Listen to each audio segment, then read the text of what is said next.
Hello everyone, welcome to Prakshi classes.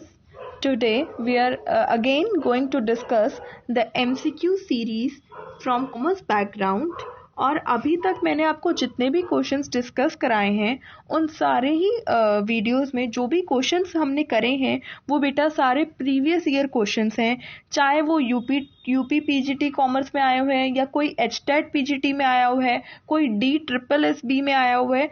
ये वो questions हैं जो किसी पेपर में कॉम्पिटिटिव टीचिंग एग्जाम में आए हुए हैं, कॉमर्स के एग्जाम में। ये मैं इसलिए आप लोग के साथ करा रही हूँ क्योंकि जो एग्जाम्स बनते हैं ना वो प्रीवियस ईयर एग्जाम्स पैटर्न्स को देखकर ही बनते हैं। क्वेश्चंस हो सकता है सेम ना आए बट कंसेप्ट तो सेम आ ही सकता है ना, क्योंकि कंसेप्ट में तो चेंज नहीं होता, कंसेप्ट में तो मॉडिफिकेशंस नहीं होती।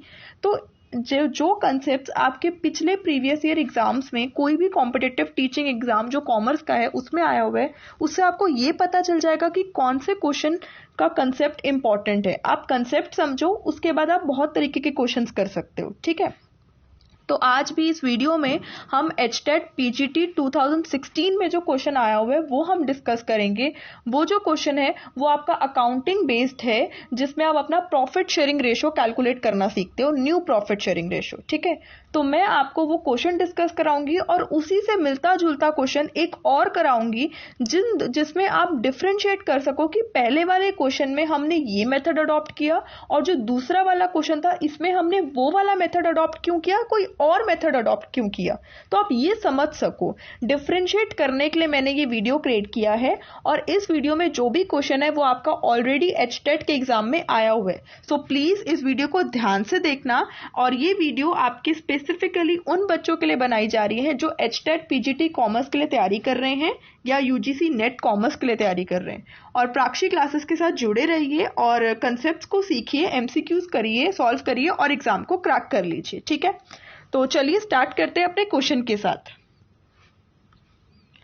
तो देखो बेटा, क्वेश्चन क्या है आपका, क्वेश्चन नंबर 6 है ये। X and Y share profits in the ratio of 3:2। दो पार्टनर्स हैं X और Y और वो किस रेशियो में प्रॉफिट शेयर कर रहे हैं, 3:2। Z was admitted as a partner who takes 1/5 share. एक नया पार्टनर उन्होंने एडमिशन पार्टनरशिप में लिया और उसको वादा किया कि हम आपको 1/5 शेयर के लिए रख रहे हैं। New profit sharing if Z acquire 320 from X and 120 from Y will be. आपको नया प्रॉफिट शेयरिंग रेशो बताना है। नया प्रॉफिट शेयरिंग रेशो किसके बीच में होगा बेटा, X:Y:Z, क्योंकि X और Y पहले दो पार्टनर्स थे, अब एक और पार्टनर जुड़ गया तो नया प्रॉफिट शेयरिंग रेशो बदल जाएगा। तो नया प्रॉफिट शेयरिंग रेशो बताना है। अगर Z को जो 1/5 शेयर मिल रहा है उसमें से जो 3/20 है वो X से मिल रहा है और 1/20 जो है वो Y से मिल रहा है। ठीक है, और ये जो क्वेश्चन है ये आपका HTET commerce, HTET PGT commerce 2016 के क्वेश्चन पेपर में आया हुआ है। और आपके पास ये सारे ऑप्शंस हैं कि नया प्रॉफिट शेयरिंग रेशो X:Y:Z का क्या होगा। जिन बच्चों को इसके क्वेश्चन का आंसर आता है, जिनको कंसेप्ट आता है, वो बच्चे वीडियो को पॉज करें और अपने आप क्वेश्चन ट्राई करें। ठीक है, और जैसे ही आप लोग का आंसर आ जाता है वीडियो को ऑन करके आप लोग मेरे आंसर से अपने आंसर्स को मैच कर लेना। ठीक है, जिनको ये कंसेप्ट नहीं आता उनके लिए मैं समझा रही हूँ। तो सॉल्यूशन में देखो बेटा, पहले आप ये लिख लो, आपको पता क्या क्या है। सॉल्यूशन में आपको पता है कि X:Y क्या है, 3/2। तो X का शेयर कितना है बेटा, 3 + 2 कितना होता है, 5, तो 3/5। और Y का शेयर कितना है, 2/5। ये 3:2 है ना, तो 3 और 2 को प्लस करा तो कितना आता है, 5। तो 3/5 X का शेयर है और 2/5 किसका शेयर है, Y का। ठीक है, यहां तक हमें पता है। उसके बाद Z एंटर हो गया। Z एंटर हुआ कितने शेयर के लिए बेटा, 1/5 शेयर के लिए। मैं और आप अभी पार्टनरशिप में हैं, मेरा शेयर 3/5 है और आपका शेयर 2/5 है। अब एक और बंदा हमारी पार्टनरशिप में आ रहा है और वो कह रहा है कि मैं 1/5 शेयर लूंगा। ठीक है, अब ये जो 1/5 शेयर है ये कौन देगा Z को, हम ही तो देंगे, क्योंकि अभी हम दोनों पार्टनर्स थे। जब एक बात बताओ, जब आपके पास 2 टॉफीज हैं, मान लो 2 टॉफीज हैं आपके पास, एक टॉफी मैं खा रही हूँ, एक टॉफी आप खा रहे हो, अब तीसरा बंदा और आ गया, अब उसको भी तो थोड़ी बहुत देनी पड़ेगी ना टॉफी, है ही 2 टॉफी, तो तो 2 टॉफी में से कुछ पोर्शन मैं दूंगी और कुछ पोर्शन आप दोगे टॉफी का, तभी तो उस बंदे को मिलेगी टॉफी का कुछ पोर्शन। तो कहने का मतलब है जब भी कोई नया पार्टनर एंटर करता है पार्टनरशिप में, तो जो एग्जिस्टिंग पार्टनर्स होते हैं, जो पुराने पार्टनर्स होते हैं, उन्हें सैक्रिफाइस करना पड़ता है अपना शेयर। तो वो खुद शेयर देते हैं किसको? तीसरे वाले पार्टनर को। तो आपने क्वेश्चन में पढ़ा था, उसमें लिखा हुआ था बेटा, अगर आप वापस से क्वेश्चन में जाएं तो इसमें लिखा हुआ है कि Z जो है उसको 3/20 पोर्शन मिल रहा है फ्रॉम X। फ्रॉम X का मतलब होता है X से उसको 3/20 मिल रहा है और Y से उसको कितना मिल रहा है? 1/20। तो वापस से आप सॉल्यूशन पे आए। This 1/5 share is given by किससे? X and Y। अब ये 1/5 शेयर जो Z को मिलना है, ये दिया कैसे जाएगा X और Y के? X जो है वो 3/20 दे रहा है अपने शेयर में से और Y जो है वो 1/20 दे रहा है अपने शेयर से। ये तो क्वेश्चन में लिखा हुआ है, ठीक है। अब देखो, जब X ने उसको 3/20 दिया, किसको दिया? Z को। तो Z को क्या मिला? 3/20। जब Y ने 1/20 किसको दिया? Z को। तो Z को 1/20 भी मिला। तो दोनों को ऐड किया 3/20 में। 3/20 में जब हमने 1/20 को ऐड किया, बेटा दोनों के बेस सेम है तो नीचे सिर्फ 20 आ जाएगा। 3 + 1 कितना हुआ? 4। दैट मीन Z को कितना मिल रहा है? 4/20। और अगर आप इस 4/20 को काटोगे तो ये 1/5 होता है और यही Z को 1/5 मिल रहा है। इसका मतलब है जो Z को 1/5 शेयर मिल रहा है तो X कितना दे रहा है अपना? 3/20 और Y कितना दे रहा है अपना? 1/20। यहां तक क्लियर? उसके बाद अब हमें पता करना है कि X के पास बचेगा कितना। X विल हैव नाउ, उसके पास कितना बचेगा? पहले कितना था बेटा उसके पास? 3/5 शेयर था, उसमें से उसने कितना दे दिया? 3/20 किसको दे दिया? Z को। तो बेटा ये 3/5 है, ये 3/20 उसने Z को दे दिया। बेटा अब 5 और 20 का एलसीएम होता है 20। 20 को 5 से डिवाइड किया तो होता है 4। 4 को 3 से मल्टीप्लाई किया तो होता है 12। माइनस 20 को 20 से डिवाइड किया तो होता है 1। 1 को 3 से मल्टीप्लाई किया तो होता है 3। 12 में से 3 गए तो कितना होता है? 9। दैट मीन्स अब X के पास कितना बचा? 9/20। क्लियर हुआ पॉइंट? तो ये 9/20। सिमिलरली अब Y के पास कितना बचेगा? बेटा पहले Y के पास था कितना? 2/5। उसमें से Y ने कितना दे दिया? Y ने दे दिया 1/20। 2/5 पहले था, उसमें से Y ने अपना 1/20 दे दिया। तो बेटा 20 और 5 का एलसीएम कितना हुआ? 20। 20 को 5 से डिवाइड किया 4। 4 को 2 से मल्टीप्लाई किया तो 8। माइनस का माइनस, 20 को 20 से डिवाइड किया 1। 1 को 1 से मल्टीप्लाई किया 1। तो 8 में से 1 गया तो 7। 7/20। अब Y के पास कितना बचा? 7/20। तो यहां पे लिख दिया 7/20।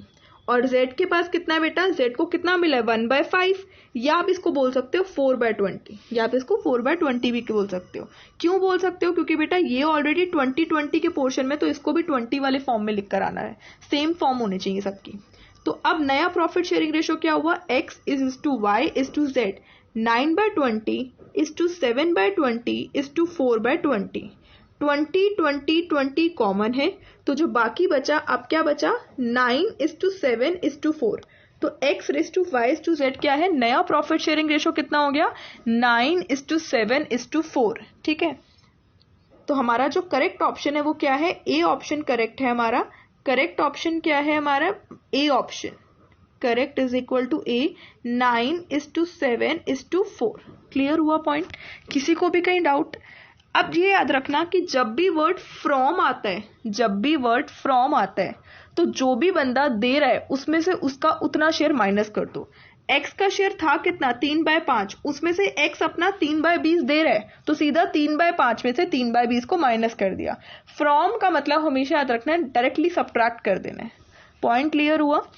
ठीक है, अब इसी क्वेश्चन को थोड़ा सा अगर मैं टिल्ट कर दूं, थोड़ा सा डिफरेंट कर दूं, तो मेथड बदल जाएगा। क्यों बदल जाएगा? क्योंकि उसमें वर्ड थोड़ा सा डिफरेंट वर्ड लिखा है। यहां फ्रॉम आ रहा है वर्ड, वहां ऑफ आ रहा है वर्ड। थोड़ा सा आप देखना, ये मैंने क्वेश्चन इसलिए लिया है कि आपको अंडरस्टैंडिंग कराने के लिए कि आपको कंसेप्ट क्वेश्चन को ध्यान से समझना है। फ्रॉम आ रहा है तो कौन सा मेथड अप्लाई करना है, और अगर ऑफ आ रहा है तो कौन सा मेथड अप्लाई करना है। ठीक है, क्वेश्चन नंबर 7 में क्या है? X एंड Y अभी भी दो पार्टनर्स हैं और वो प्रॉफिट एंड लॉस को किस रेशियो में शेयर कर रहे हैं? 3:2। That means X ratio Y is equal to 3:2। ठीक है, तो x का कितना शेयर होगा 3/5 और y का कितना शेयर होगा 2/5। उन्होंने एग्री किया कि हम z को पार्टनरशिप में लेकर आएंगे। ठीक है, x ने कहा कि मैं 1/5 of his share whereas y surrender 2/5 of his share for z। x और y दो पार्टनर्स हैं। ठीक है, अभी दो टॉफीज हैं, एक टॉफी इसके पास है और एक टॉफी इसके पास है। ठीक है, एक z बंदा आ गया तो x को भी कुछ पोर्शन टॉफी का z को देना पड़ेगा और y को भी कुछ पोर्शन z को देना पड़ेगा टॉफी का। दैट मीन्स वो क्या कर रहे हैं बेटा, सैक्रिफाइस कर रहे हैं। सैक्रिफाइस को और क्या बोल सकते हो आप, सरेंडर बोल सकते हो।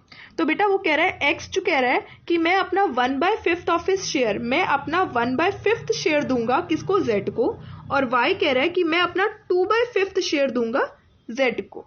तो अब आपको नया प्रॉफिट शेयरिंग रेशियो देखना है। अब ये ध्यान से पढ़ना, पहले वाले क्वेश्चन में मैं दोबारा से क्वेश्चन को दिखा रही हूं कि दोनों में डिफरेंस क्या है। बेटा देखो, सेम प्रॉफिट शेयरिंग रेशियो, उधर भी सेम प्रॉफिट शेयरिंग रेशियो है। यहां पे जब z आ रहा था तो x ने कहा मैं 3/20 दूंगा और y ने कहा मैं 1/20 दूंगा। पर यहाँ पे वर्ड बेटा फ्रॉम लिखा है। फ्रॉम का मतलब हमेशा याद रखना, डायरेक्टली वो बोल रहा है कि मेरा 3/5 शेयर है, उसमें से मैं 3/20 दे दूंगा, बात खत्म। तो सिंपल 3/5 में से 3/20 को काट दो। और y कह रहा है कि मेरा 2/5 शेयर है, उसमें से मैं 1/20 दे दूंगा, बात खत्म। पर नेक्स्ट क्वेश्चन में क्या बता रहा है, वर्ड यहाँ पे फ्रॉम है, डिफरेंस बता रही हूं। बट नेक्स्ट क्वेश्चन में वर्ड क्या है बेटा, ऑफ है। ऑफ कहने का मतलब है कि जो x कह रहा है कि मेरा कितना शेयर है 3/5 है, पर मैं x सरेंडर करेगा 1/5 ऑफ हिज शेयर। बेटा 1/5 किसका, 3/5 का। दैट मीन्स ऑफ का मतलब क्या होता है, पहले मल्टीप्लाई करो फिर बाद में जो आंसर आएगा उसको माइनस करो। दोबारा बता रही हूं, मैं क्या बोल रही हूं, मैं ये बोल रही हूं कि इसमें बेटा ऑफ है। ऑफ का मतलब होता है पहले आपको कैलकुलेट करना है। x कह रहा है कि मेरा 3/5 शेयर है, बट x कह रहा है मैं 1/5 माइनस नहीं करवाऊंगा, मैं इस 3/5 का भी 1/5 ही शेयर दूंगा, किसको, z को दूंगा। अब क्लियर हुआ। वहां पे क्या था, वहां पे डायरेक्टली ये था कि x कह रहा था कि मेरे पास 3/5 शेयर है, उसमें से मैं डायरेक्टली 3/20 दे दूंगा। तो अब मेरे पास जो बचा वो मेरा शेयर है, 3/20 में z को दे रहा हूं। बट यहां पे हम पहले कैलकुलेट कर रहे हैं कि हम z को कितना दे रहे हैं और उसके बाद हम निकाल रहे हैं कि हमारे पास कितना बच रहा है।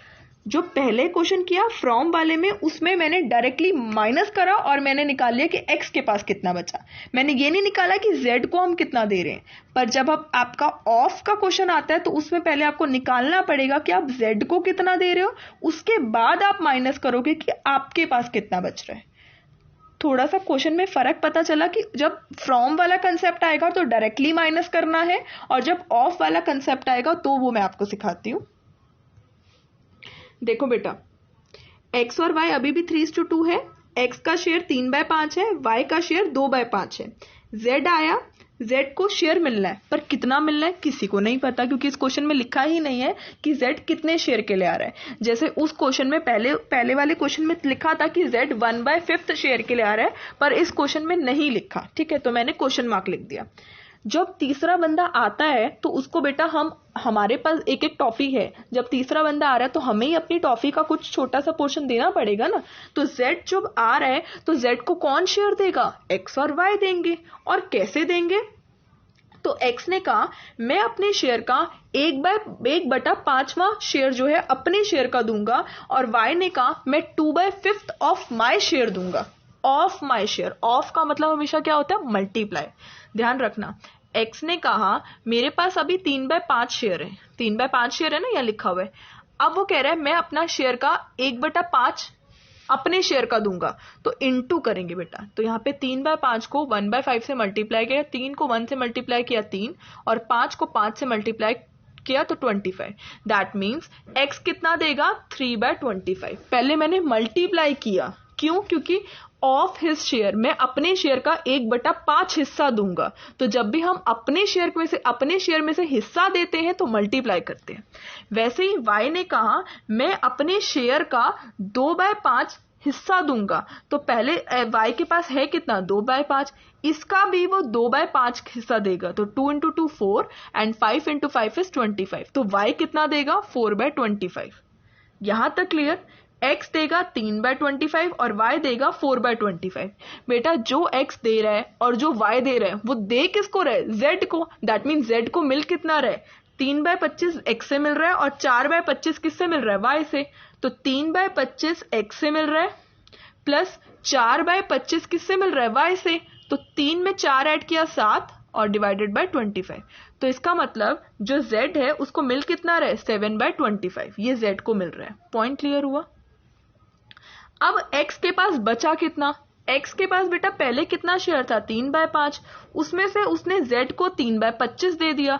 अब 3/5 उसके पास पहले था, उसमें से उसने 3/25 किसको दे दिया? z को दे दिया। उसके पास कितना बचेगा बेटा? 5 और 25 का एलसीएम होता है 25। 25 को 5 से डिवाइड किया तो 5, 5 को 3 से मल्टीप्लाई किया तो 15, माइनस 25 को 25 से डिवाइड किया 1, 1 को 3 से मल्टीप्लाई किया तो 3। बात क्लियर हो रही है? तो 15 में से 3 गया तो 12, तो 12/25। ये 12/25। वैसे ही y के पास अब कितना बचेगा? y के पास बेटा पहले 2/5 था, उसमें से उसने 4/25 किसको दे दिया? किसको दे दिया? z को। तो 5 और 25 का एलसीएम होता है 25। 25 को 5 से डिवाइड किया 5, 5 को 2 से मल्टीप्लाई किया 10, माइनस ऑफ 25 को 25 से डिवाइड किया 1, 1 को 4 से मल्टीप्लाई किया 4, 10 में से 4 गए तो कितना होता है बेटा? 6। तो 6/25। ये 6/25। ये x के पास है, ये y के पास है और z के पास क्या है? 7/25। तो नया प्रॉफिट शेयरिंग रेशियो कैसे निकलेगा? x is to y is to z कितना हो रहा है बेटा? 12/25 इज टू 6/25, 6/25 इज टू 7/25। तो 25, 25, 25 कॉमन है तो बचा क्या? 12 इज टू 6, 6 इज टू 7। तो आपका जो करेक्ट आंसर आएगा वो करेक्ट आंसर क्या है? 12 इज टू 6 इज टू 7। ये आपका करेक्ट ऑप्शन है। सी इज द करेक्ट ऑप्शन। दोनों में फर्क क्या था? दोबारा बता रही हूं कि जब आपके पास कंसेप्ट फ्रॉम से आएगा तो फ्रॉम में हमेशा क्या याद रखना है? जितना x का शेयर है उसमें से उतना शेयर माइनस कर दो। कुछ भी मल्टीप्लिकेशन करने की जरूरत नहीं है, डायरेक्टली जितना शेयर है उसमें से माइनस कर दो तो x के पास ये नया प्रॉफिट शेयरिंग बच जाएगा। ये फ्रॉम का कंसेप्ट है। बट जब ऑफ का कंसेप्ट आएगा, जब ऑफ का कंसेप्ट आएगा पहले आपको देखना है कि जो x है वो अपने पोर्शन का कितना पोर्शन z को दे रहा है। उसके बाद आपको निकालना है कि x का जो अपना पोर्शन है उसमें से जो उसने z को दे दिया अब उसके पास कितना बच रहा है। यहां 2 स्टेप्स होते हैं और उस वाले क्वेश्चन में एक ही स्टेप हुआ। तो फ्रॉम में डायरेक्टली सब्ट्रैक्शन है एंड ऑफ में पहले आपको निकालना है कि x पार्टनर z पार्टनर को कितना पोर्शन दे रहा है और उसके बाद आपको निकालना है कि x पार्टनर के पास जो था उसमें से जो उसने z को दे दिया जो बचा वो उसका नया प्रॉफिट शेयरिंग रेशियो है। ऑफ का मतलब हमेशा मल्टीप्लिकेशन होता है। अपने शेयर का हिस्सा देना तो मतलब पहले मल्टीप्लाई करो अपने शेयर से। क्लियर हुआ? तो पहला वाला क्वेश्चन आपके पेपर में आया हुआ है, हो सकता है इस बार ऐसा वाला क्वेश्चन आ जाए। तो इसलिए मैंने डिफरेंशिएट करने के लिए कि फ्रॉम जब कंसेप्ट है तो कब कर क्या करेंगे और जब ऑफ का कंसेप्ट है तो क्या करेंगे, इसलिए ये वीडियो क्रिएट करी। ठीक है? So thank you so much for watching this video. I hope ये वीडियो आपको पसंद आई हो और अगर पसंद आई होगी तो do like and share my videos with your friends and first of all subscribe my channel प्राक्षी classes so that आप कोई भी वीडियो को मिस ना कर सको, ऑन टाइम आपको वीडियो मिले। लाइक जरूर करना, सब्सक्राइब करना चैनल को और शेयर जरूर करना और प्लीज अपना फीडबैक भी जरूर दीजिए कि कैसी लग रही है आपको वीडियोस। ठीक है? मैं कोशिश करूंगी कि ज्यादा से ज्यादा MCQs आपके साथ डिस्कस कर सकूं विद देयर कंसेप्ट्स। ठीक है? So thank you so much for watching this video. Bye bye, take care.